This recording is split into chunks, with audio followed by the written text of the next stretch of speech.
Hello guys, welcome back to Darshil Institute. Today we will be learning about synthetic fibers. हम synthetic fibres के बारे में और natural fibres के बारे में एक उनकी डेफिनेशन देख चुके थे। आज हम देखेंगे कि ये मतलब सिंथेटिक फ़ाइबर्स कौन कौन से होते हैं और एक एक को डिटेल में पढ़ेंगे।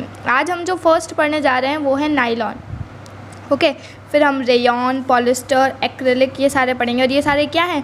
Synthetic fibres. और सिंथेटिक फ़ाइबर्स मतलब मेन मेड जो फैक्ट्रीज़ में बनते हैं वो। ओके, आगे देखते हैं। First nylon first completely synthetic material. ये एक ऐसा फ़ाइबर, ऐसा मटेरियल आया था जो सब पूरा सिंथेटिक था। उसके पहले जो आते थे वो नेचुरल और सिंथेटिक मिक्स्ड होते थे बहुत सी बार। ओके, ब्लेंडेड बोलते हैं उसे। ओके, मतलब मिक्स दोनों तरह के। पर ये जो नायलॉन आया था ये पूरा कम्प्लीटली सिंथेटिक मटेरियल था। और ये सिंथेटिक मटेरियल, अब इसका नेम किधर से आता है नायलॉन का वो देखते हैं। नायलॉन में आप ये जो इन्वेंट हुआ था ये हुआ था न्यूयॉर्क एंड मतलब इसको न्यूयॉर्क में इन्वेंट बनाया गया था और इसको सबसे पहले बेचा कहाँ गया था? लंदन में बेचा गया था। ओके, तो अब इसमें होगा क्या? न्यूयॉर्क का NY और लंदन का LON, तो इससे ये बनता है नायलॉन। तो अगर आपको कभी कोई ये इन्फॉर्मेशन पूछे तो आप इस नायलॉन के नेम से ही इसे देख सकते हो। NY मीन्स न्यूयॉर्क और LON means London. That's why इसका नेम क्या पड़ गया? नायलॉन पड़ गया। Nylon it is prepared chemically without using any raw material from plants और एनिमल्स। जैसे मैंने बताया ये पूरा सिंथेटिक मटेरियल है, इसमें कोई भी प्लांट या एनिमल बेस्ड मटेरियल या ऐसा कोई रॉ मटेरियल यूज़ नहीं किया जाता है। पूरा केमिकल से बना हुआ होता है ये। ओके, और अब किस किस से बना होता है? कोल, वाटर एंड एयर। अब वाटर में भी मतलब इसका मेन पार्ट जो है हाइड्रोजन ऑक्साइड।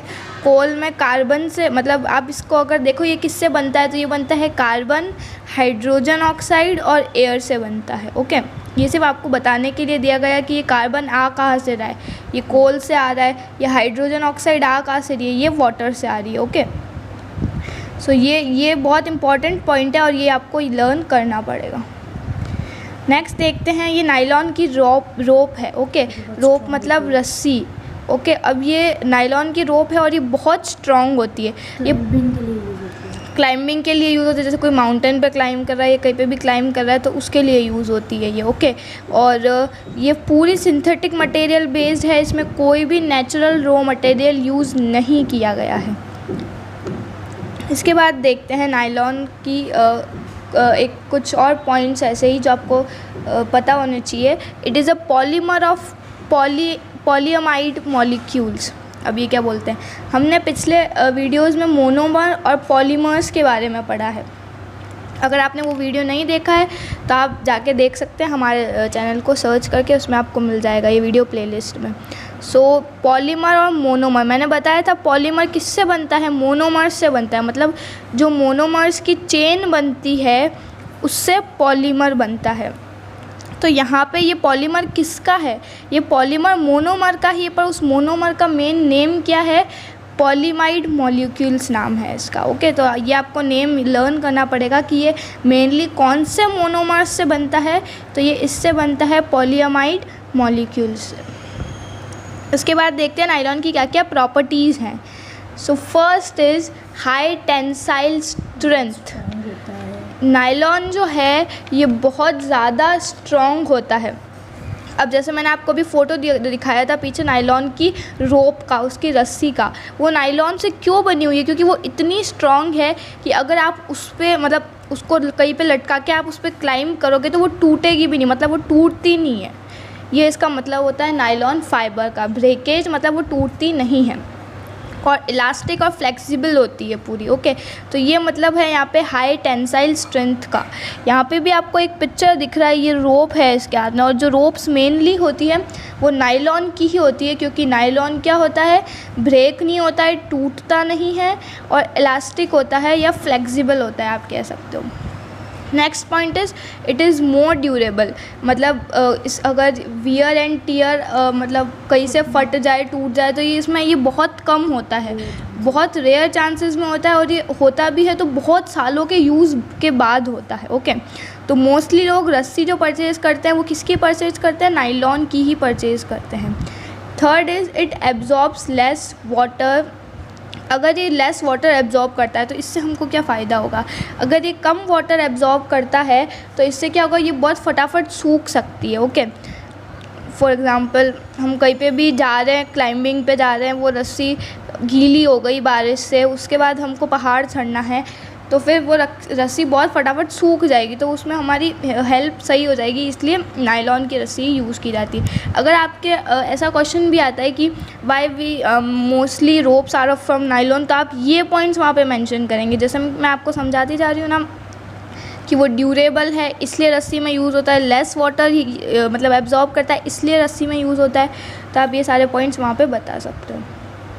इसके बाद नेक्स्ट प्रॉपर्टी देखते हैं, इट इज़ व्रिंकल फ्री। इसमें सल नहीं आते हैं, जैसे कुछ भी कपड़े होते हैं उस पर, जैसे कॉटन कपड़ा होता है उसमें बहुत सल आ जाते हैं ना, वैसे इस पर सल नहीं आते हैं। तो ऐसा ज़रूरी नहीं कि इससे रस्सियाँ ही बनती है, इससे कपड़े भी बनते हैं। Okay, not easily, next property है नॉट ईजीली अटैक्ड बाय मोच।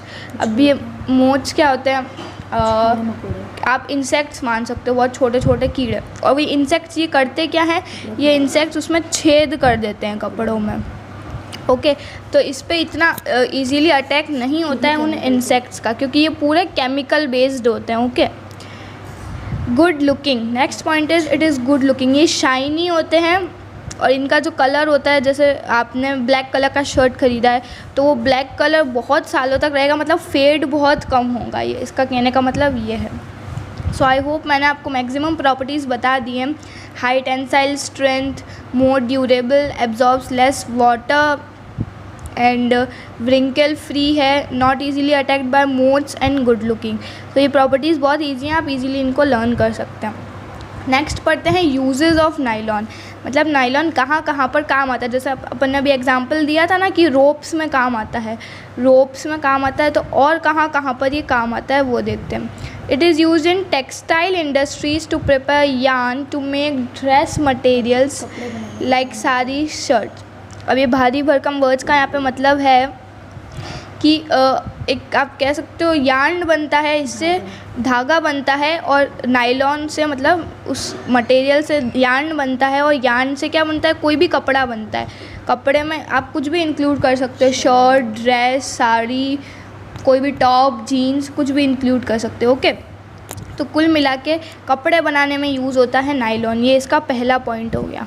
सेकेंड पॉइंट है it is use for making parachutes. Parachutes आपने देखे हैं, उड़ते हैं जो, ओके, मतलब ऊपर जाते हैं, यहाँ पे आग लगी होती है। ओके, तो सॉरी वो हॉट एयर बलून होते हैं, पैराशूट्स अलग होते हैं। सो पैराशूट्स बनाने में काम आता है ये।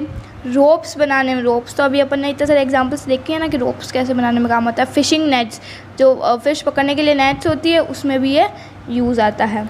और आप कह सकते हो कॉम्ब में यूज़ आता है, कॉम्ब में यूज़ आता है ये। हुक्स में, ब्रिसल्स में, ब्रिसल्स मतलब टूथब्रश जो होता है ना उसकी ब्रिसल्स होती है, ऊपर जैसे आप ब्रश करते हो वो बनाने में यूज़ आता है ये।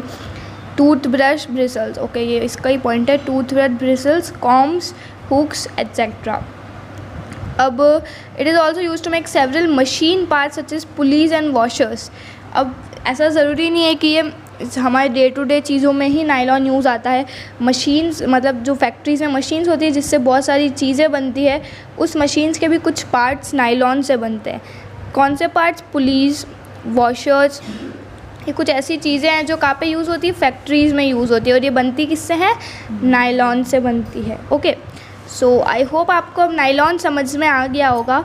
Thank you so much for watching the video. Thank you for watching the video. अगर आपको वीडियो अच्छा लगा हो तो प्लीज़ वीडियो को लाइक कीजिए और हमारे चैनल को सब्सक्राइब कीजिए। Thank you.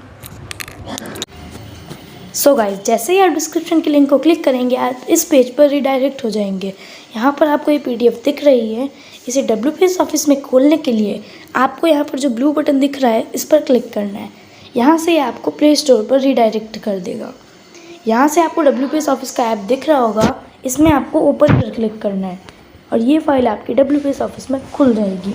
यहाँ पर आप देख सकते हैं कितनी अच्छी क्वालिटी में दिख रही है आपको। यहाँ से आप इसे डाउनलोड कर सकते हैं, एक्सपोर्ट कर सकते हैं और शेयर भी कर सकते हैं। Like the video, please subscribe to our channel. Thank you.